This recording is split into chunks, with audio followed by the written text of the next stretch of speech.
সব বিবিরা প্রশ্ন করে, ইয়া রাসূলুল্লাহ, কাকে আপনি বেশি ভালোবাসেন? নবী কয়, আগামীকাল সকালবেলা ফজরের পর আইসো। সব বিবি চলে গেলেন, রাতে তারা ঘুমাইতেছেন, সকালে নবী জানাবেন কাকে নবীজি বেশি ভালোবাসেন। এর মধ্যে আল্লাহ নবী বুদ্ধি করলেন, নবীজি বুদ্ধি করলেন। সব বিবির ঘরে রাতের অন্ধকারে নবী একা একা পৌঁছলেন। আম্মাজান আয়েশার রুমে ঢুকলেন একা, কেউ দেখলো না। ডুইকে নবী একটা খেজুর দিলেন, আল্লাহর নবী একটা খেজুর দিলেন। এরপরে আম্মাজান হাফসার ঘরে নবী ঢুকলেন, একটা খেজুর নবী দিলেন। এরপরে নবীজি হযরতে যায়েনব রাদিয়াল্লাহু তাআলা আনহার ঘরে ঢুকলেন, খেজুর দিলেন। এইভাবে মাইমুনা, রুকাইয়া সবার ঘরে ঘরে নবী ডুইকা একটা একটা করে খেজুর দিয়ে নবী চলে আসলেন। মুস্কি মুস্কি হাসি দিয়ে খেজুর দিয়ে নবী চলে আসলেন। এরপরে ফজরের পর সবাই যখন নবীর ঘরে আইসা হাজির, তখন সবাই প্রশ্ন করে, নবী গো, কাকে আপনি বেশি ভালোবাসেন বলেন? আল্লাহর নবী রাতের বেলা তাদের ঘরে ঘরে যে খেজুর দিলেন, একজনেরটা আর একজনে জানে না, দেখায় দেয় নাই।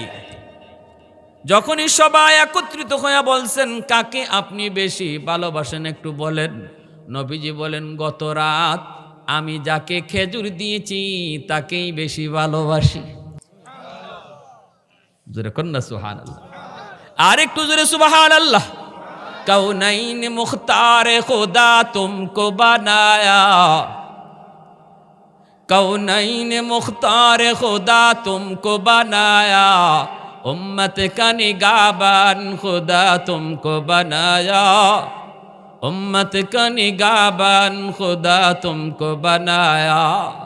मौला मेरा आका मेरा रहमत की नबी है, तजदार मदीना है तुम्हारे अरबी है, तजदार मदीना है तुम्हारे अरबी है।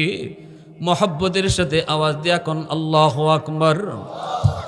আল্লাহ পাক বলেন, শুধু তোমরা স্বামী স্ত্রী যদি দিনদার হও, স্বামী স্ত্রী দুজন যদি একে অপরকে ভালোবাসো, স্বামী স্ত্রী দুজন যদি আল্লাহওয়ালা হও, ফজরের সময় স্বামী আগে উঠছো, তুমি তোমার স্ত্রীকে পরে জাগায় তুলো।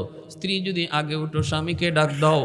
আল্লাহ নবী কই, 1 নম্বর পুরস্কার দুনিয়ার জীবন, পবিত্র জীবন, হায়াতের জীবন, শান্তির জীবন, বরকতময় জীবন। ঘরের মধ্যে আমি আল্লাহ বরকত দিয়ে দিব, রুজির মধ্যে বরকত বাড়ায়া দিব, হায়াতের ভিতরে বরকত বাড়ায়া দিব। কেমনে সেই বরকত বাড়ে? একটা ঘটনা বলি শুনো। আমার নবী, রহমতের নবী, মদিনায় খাল খনন করেন। 1500 সাহাবী লইয়া নবীজি খাল খননে মগ্ন। ওই অবস্থায় নবীজি খাল খননে মগ্ন। মদিনার চতুর্দিকে বাইরে বন্ধুরা, খন্দকের যুদ্ধর আগে মদিনার চতুর্দিকে খাল খনন হয়। সাহাবী হলেন 1500, নবীজিও তিনি খাল খনন কাজে মগ্ন আছেন। ওই অবস্থায় সবাই তারা অত্যন্ত বোকা, কারো কারো কোনো খাবার নেই, সবাই তো তারা অত্যন্ত ক্ষুধার্ত। আল্লাহর নবীর কাছে আসলেন নবীজির একজন সাহাবী, হযরত জাবের রাদিয়াল্লাহু তাআলা আনহু। জাবের আয়েশা নবীর দিকে তাকান, দেখেন নবীজির পেটে পাথর বাঁধা। আল্লাহর নবী সোজা হয়ে দাঁড়াতে পারেন না, নবীজি বাঁকা হয়ে গেছেন। হযরত জাবের বলতেছে, নবী গো, আপনি সোজা হয়ে কেন দাঁড়ান না? নবীজি কই, জাবের, আজ 3 দিন হয়ে যায় আমি নবীর পেটে কিছু নাই, পাথর বেঁধে রেখেছি। সোজা হয়ে যদি দাঁড়াই, পাথরটা খুলে পড়ে যায়।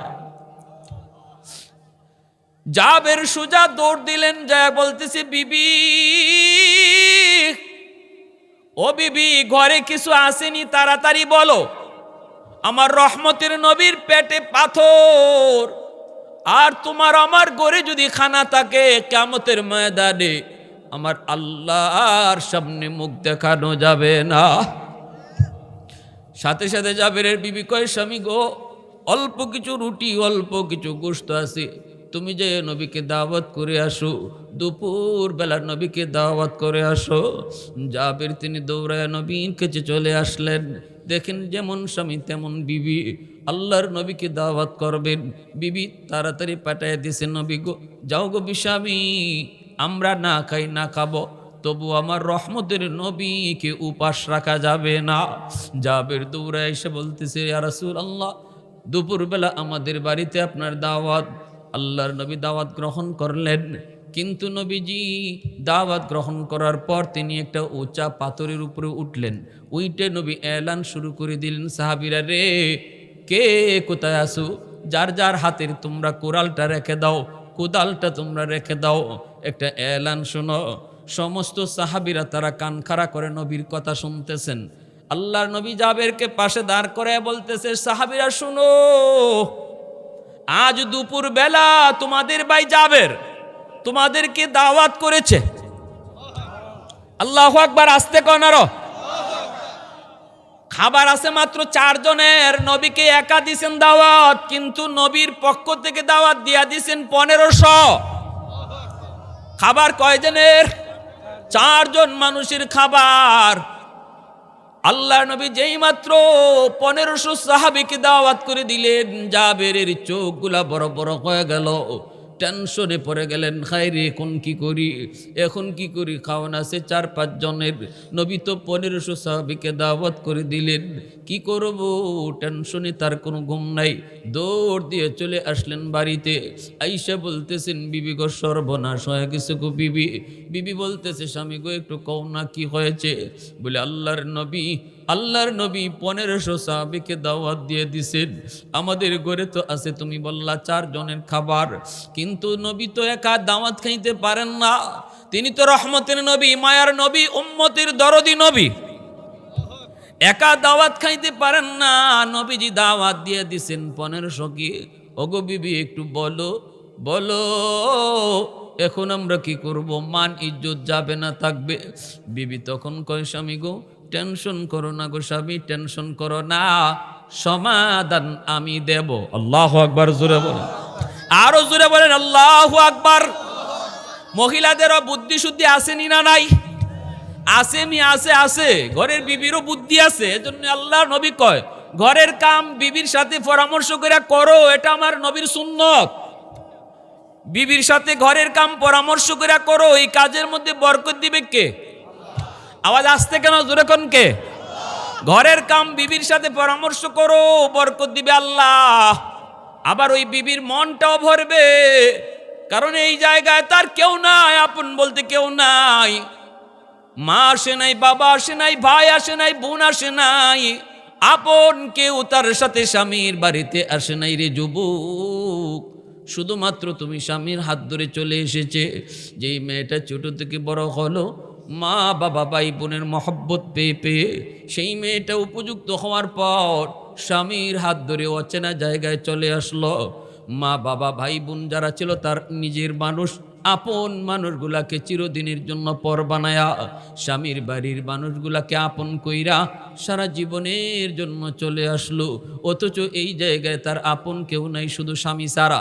সবাই হলো স্বামীর মানুষ, স্বামীর লোক, স্বামীর রক্তের মানুষ। ওই অবস্থায় মনে রাখবারে যুবক, তুমি যদি তার একটু ভালোবাসা না দাও, তুমি যদি তার একটু মহব্বত না করো, ঘরের কাম কাজ যদি তার সাথে একটু পরামর্শ না করো, এই মহিলাটা কলিজায় ব্যথা পায়, মনে মনে শুধু ভাবে, আল্লাহ আমার আম্মা আমার আব্বা কোথায় আমারে বিয়ে দিল, এই ঘরে আমার কোনো দাম নাই, কোনো মূল্য নাই, সব কাজ ওরা নিজেরা পরামর্শ করে করে, আমাকে কিছুই জানায় না, আমাকে পাক করে ফালায় রাখে বাবুরচির মতো। চোখের পানিটা যদি আল্লাহর জমিনে ফালায় রে যুবক, রহমতের নবী কয়, এই মজলুম অসহায় নারীর চোখের ফুটা মাটি নেয় না, আল্লাহর আদালতের ফাইলে গিয়া জমা হয়। কিয়ামতের মাঠে ভয়ঙ্কর মামলা, আল্লাহর আদালতে ভয়ঙ্কর মামলা। যেই সমস্ত স্বামীরা স্ত্রীকে ঠকাইছে, যেই সমস্ত স্বামীরা স্ত্রীকে তারা ঠকাইছে, কষ্ট দিয়েছে, ভালোবাসা দেয় নাই, অধিকার দেয় নাই, ওই মহিলারা আল্লাহর আদালতে স্বামীর বিরুদ্ধে কঠিন মামলা দিয়া বসবে। যদিও দুনিয়া দেখতেছো বড় মায়া, কিন্তু আল্লাহ তার কলিজা দেখতেছে। ওই কলিজার ভিতরে তুমি তারে কত পুরাইছো, কত কষ্ট দিছো। এই কলিজা পুরা গন্ধ দুনিয়ায় নেয় না, কলিজা পুরা গন্ধটা তুমি পাইবা হাসরের মাঠে। এজন্য ভাইরা বন্ধুরা বলতেছিলাম, যুবক ও ভাই, পরামর্শ করার নির্দেশ আমার নবীর। জাবের যখন বিবিকে যা বলেন, বিবি একটু কও না এখন কি করব, কও, পরামর্শ দাও, আমার মাথায় কোনো কাম করে না। জাবেরের বিবিকে আল্লাহ কেমন বুদ্ধি দিয়েছেন, কেমন বিবেক দিয়েছেন, কেমন, কারণ দিনদার দিনদার নারীদের মাথায় আল্লাহ পাক ভালো বুদ্ধি রাখে, আল্লাহ পাক ভালো বুদ্ধি দেয়। মহিলা তখন কয়, স্বামী গো টেনশন কেন করতেছ, আমার প্রশ্নের জবাব দাও। আল্লাহর নবীরে দাওয়াত দিয়েছে কে? জাবের বলে, নবীকে দাওয়াত দিয়েছি আমি।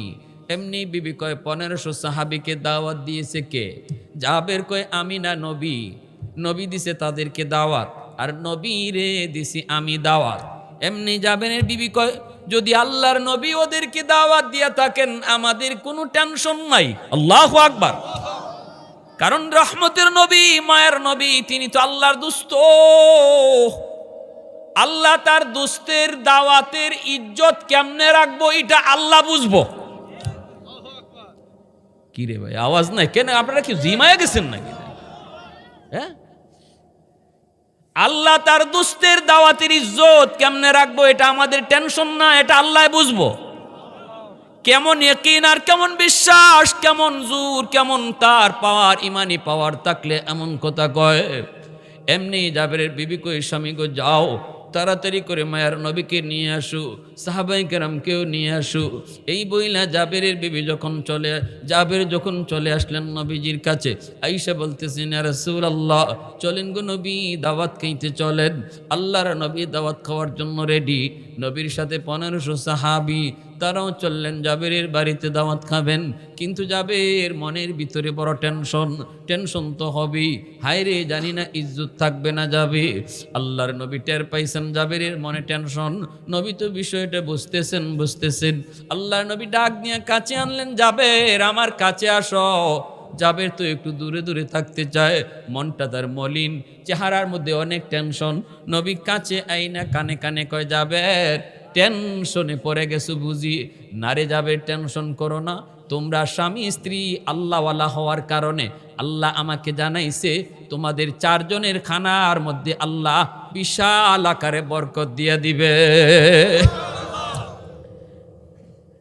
আহাদুল লাইসা কামিসলিক সামাদুল লাইসা কাফদলিক লিমানিল মুলকু তুগু ই তু সাজাওয়ার খুদাই তু খুদা বন্দে ইয়ামিনি তু খুদা বন্দে ইয়াসারি তু খুদা বন্দে জামিনি তু খুদা বন্দে সামাই তু রাহিমি তু করিমি তু সামিঈ তু বাসিরি তু মুইজ্জি তু মুদিল্লি তু মালিকিল আরশি বজাই।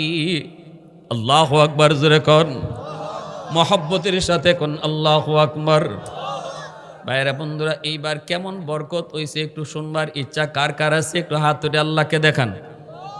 খানা আছে মাত্র 4 জনের, মানুষ আইছে কত? এ ভাই পিছনে ভাইরা কোন, খানা কয়জনের? মানুষ আইছে কতজন খাইতো? 1500। সুবহানাল্লাহ। আমাগো এলাকার মহিলা যার ভিতরে দিনদারি নাই, নামাজ কালাম নাই, সে যদি এই ধরনের খবর পায় তো ঘরে তালা তুলা মাইরা বাপের বাড়ি যাইব। আর কইব কি জানেন? কইব হুজুর গো খাসলো তো এইটা, 4 জন কইলে আয় 10 জন, 10 জন কইলে আয় 50 জন। হ্যাঁ, আমরা তো যেদিকে যাইবে এইদিকে আমরা সমস্যা। জোরে হাঁটলে কয় হুজুরে দাওয়াতের টাইম জায়গা, আর আস্তে আস্তে হাঁটলে কয় এমন খাওন খাইছে হুজুরে হাঁটতেই পারে না। কোন দিকে আমরা যাইমু কোন? হ্যাঁ, সাদা কাপড় তো দাগ লাগলে ওই বাসায়। তো এখন জাবের যখন আল্লাহ নবী যখন নির্ভয় দিয়েছেন, টেনশন করো না জাবের, আল্লাহ জানাইছে তোমার বউ আল্লাহওয়ালি, তুমিও আল্লাহওয়ালা, এজন্য তোমরা অল্প খানাতে আল্লাহ বরকত দিয়া দিছে। কি কইছিলাম? স্বামী স্ত্রী যদি দিনদার হয়, আমার বয়ানের শুরুটা গেছিল, স্বামী স্ত্রী দুজন যদি আল্লাহওয়ালা হয় তাদের ঘরটাকে আল্লাহ পাক বরকতি ঘর বানায় দেয়, বরকতি ঘর। মায়ার নবী দয়ার নবী করে ডুইকা কই, জাবের কোথায় তোমার গোশতের পাতিল, কোথায় তোমার রুটির পাতিল? আমি নবীর সামনে আনো। গোশতের পাতিল নবীর সামনে আনা হলো। এইবার নবীজি পাতিলের ডাকনা উঠায়া হাতের মধ্যে একটু লব নিয়া বিসমিল্লাহ বলে তিনি এই গোশতের পাতিলে রাখলেন। আর বললেন জাবের রে, গোশত শুধু এখান থেকে তুমি নিবা আর নিবা, কিন্তু কখনো ডাকনা সরাইও না, ডাকনা সরাইবা না, শুধু গোশত তুমি নিবা আর নিবা। ভাইরা বন্ধুরা, আর আল্লাহর নবী বলেন জাবির, আমার 500 সাহাবীরে তুমি আগে বসাও। সাহাবায়ে কেরাম 500 সাহাবী তারা আগে বসলেন প্রথম বেচ। এক বেচে 1500 মানুষে একবারে খাওয়ানি সম্ভব? 500 কইরা নবীজি কই এক বেচে 500, আরেক বেচে 500, আরেক বেচে 500। প্রথম 500 জনকে নবী বসাইলেন। জাবের বলে, ইয়া রাসূলুল্লাহ, আমার মা আমার বাবা আপনার উপরে কুরবান, নবী গো আপনি বসেন। আল্লাহ নবী কই, না জাবের আমি বসবো না, আমি সবার পরে বসবো। হযরত জাবের রাদিয়াল্লাহু তাআলা আনহুর মনের ভিতরে আরো টেনশন বেড়ে গেল গো, যেই নবীর জন্য আমি আজকে দাওয়াতের আয়োজন করলাম মালিক, ওই নবী সবার পরে নাকি খাবে, অথচ খানা 4 জনের খাইতেছে 1500। যার জন্য আমি দাওয়াতের আয়োজন, নিনি যদি না পায় না খায়, আমি জাবের ও মালিক তোমার কাছে কেমনে মুখ দেখাবো? নবী তো যখন কইছে জাবের আমাকে ডাইকো না, আজ আমি তোমার বাড়ির মেহমান নই, তোমার বাড়ির মেহমান হলো আমার সাহাবীরা, আর আমি হলাম তোমার বাড়ির মেজবান, আমি খাওয়াবো আর সাহাবীরা খাইবো। আল্লাহু আকবার। 500 সাহাবীকে আল্লাহ নবী বসাইতে বললেন, আর জাবেরকে বলেন, জাবের গোশত শুধু আনো আর দেও, ঢাকনা উঠায়া দেখবা না কি পরিমাণ বাকি আছে। গোশত আনেন আর দিতেছেন, গোশত আনেন আর দিতেছেন, পেট ভরে সবাই খানা খায়। আল্লাহ নবী মাঝখান দিয়ে হাঁটেন আর বলেন, জাবের এখানে আরো দাও, এখানে আরো দাও। নবী এইভাবে দেখতেছেন আর বলেন, জাবের এখানে কম হয়ে গেছে, আরো দাও, আরো দাও, আরো দাও। এইভাবে 500 সাহাবী পেট ভরে খানা খাইলেন, আরো 500 বসানো হলো, তাদেরকেও নবীজি এইভাবে খানা খাওয়ান। জাবের প্রতিবার কয়, নবী গো, ওগো নবী আপনার পায়ে পড়ি গো নবী, আপনি একটু বসেন। আমার নবীর পেটে তখনও পাথর বাঁধা, আমার মায়ের নবীর পেটে তখনও পাথর, তখনও আমার নবীর পেটে পাথর। নবীকে বইলাও বসানো যায় না।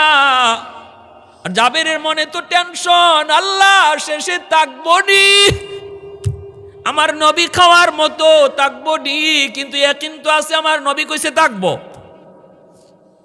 1000 মানুষ খাইলো, 1500 মানুষ খাইলো, এরপরে 1500 মানুষ খাওয়ার পরে আর কোনো কেউ বাকি নেই, এখন শুধু আল্লাহর নবী বাকি, আর জাবের বাকি, জাবেরের বিবি বাকি, জাবেরের 2টা বাচ্চা বাকি। ওই অবস্থায় জাবের টেনশন পড়ে গেলেন, হায় রে আমার নবী আর এখনো খানা খায় নেই, পাতিলের মধ্যে গোশত আছে না নাই তা তো জানি না। আল্লাহর নবী তো কইছে ডাকনা সরাইতাম না, আমার নবী তো এখন খানা খাবে, পাতিলে খানা আছে না নাই। খাই রাখলাম, খানা ছিল 4 জনের, খানা শেষ করলো 1500। ও মালিক জানি না আছে কিনা জানি না। ওই অবস্থায় আল্লাহর নবী রহমতের নবীকে পাশে রেখে জাবের দৌড় দিয়া গোশতের পাতিলের দিকে দৌড় দিলেন দেখার জন্য, ঢাকনা সরায়া ফেলবেন দেখার জন্য। নবীদি বলতেছেন, জাবের, এ জাবের, জাবের, এ জাবের, জাবের, এ জাবের, না না ঢাকনা উঠাও না, ঢাকনা উঠাও না। কিন্তু জাবেরের মন তো মানে না, মন তো মানে না, দেখতে পাগল। ঢাকনা উঠায় ফেললেন, উঠায় দেখেন যেই পরিমাণ গোশত শুরুতে আসিল এখনো এমনই আছে, 1 জাররা পরিমাণ গোশত কমে নাই। আল্লাহ নবী কাছে আইসা বলতেছে, জাবের কি ভুল তুমি করেছো, যদি তুমি আজকে ঢাকনা না উঠাইতা, কের আমার 1500 আর 2000 মদিনার সমস্ত মানুষকে যদি আজকে তোমার বাড়িতে দাওয়াত করে খাওয়ানো হইতো, আমার আল্লাহ জানাইছেন তোমার ঘরের বরকত শেষ হইতো না।